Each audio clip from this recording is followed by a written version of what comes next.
नमस्कार। अहिले म चाहिँ घुम्ने क्रममा चाहिँ ओसाका क्यासलमा उपस्थित छु होइन।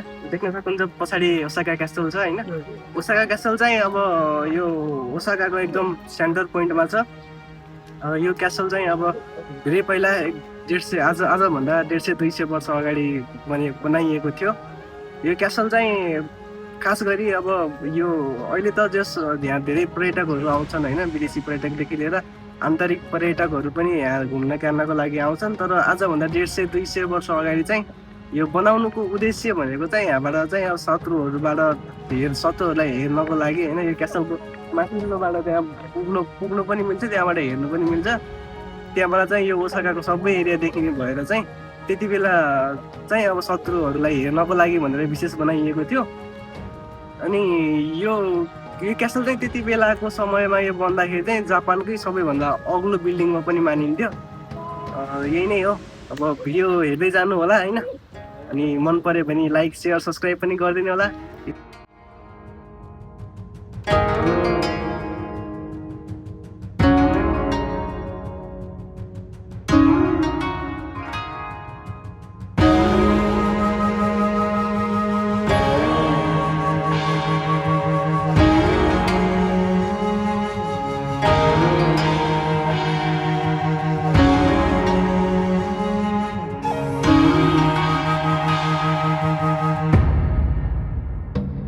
ल यस्तो छ है त यसको डिजाइन चाहिँ।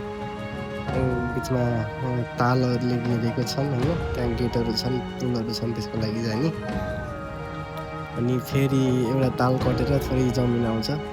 त्यो कटिसकेपछि फेरि एउटा बिचमा ताल छ। ताल कटिसकेपछि मात्रै त्यो त्यति बेलाको दरबार भनौँ होइन, दरबारमा गएर बल्ल कब्जा गर्न सकिन्थ्यो। त्यही भएर यसलाई अति नै सुरक्षित मानिने रहेछ।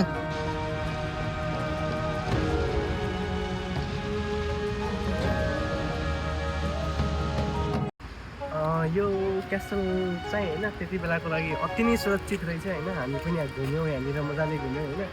अब यो तपाईँको देखिन्छ नि पानीपट्टिको ढुङ्गाबाट बनाइएको वालहरू होइन। यो त्यति बेला पनि यस्तो बिल्डिङहरू यस्तो डिजाइनहरू बनेका थिए होइन। अनि यस्तो तालहरू जस्तै यहाँनिर एउटा ताल छ। यो ताल कटिसकेपछि अझै अर्को ताल छ क्या। अनि त्यो ढोकाहरू अति नै ठुल्ठुलो छ क्या। भनेको शत्रुहरूले चाहिँ यहाँनिर गएर अट्याक गर्नको लागि, जस्तै शत्रुहरूले यहाँनिर गएर चाहिँ आक्रमण गर्नको लागि चाहिँ अत्यन्तै कठिन बनाएको रहेछ। त्यति बेलाका तत्कालीन राजाले चाहिँ अब यो जापानलाई एकीकरण गर्नको लागि चाहिँ यो चाहिँ एउटा नेपालमा पनि पृथ्वीनारायण शाहले एकीकरण गरेको बेलामा गरेको अब के भनौँ, युद्ध भनौँ अथवा अब देशभित्रको कलझगडा भनौँ होइन। त्यसको लागि चाहिँ अब यस्तो सुरक्षित सुरक्षित के भन्नु यसको लागि होइन, सुरक्षित भवनहरू चाहिँ निर्माण गरिएका रहेछन्।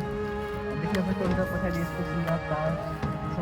अहिलेको लागि हेरेर चाहिँ सुन्दर हो, तर त्यति बेलाको शत्रुहरूको लागि चाहिँ अति नै भयानक मानिन्थ्यो।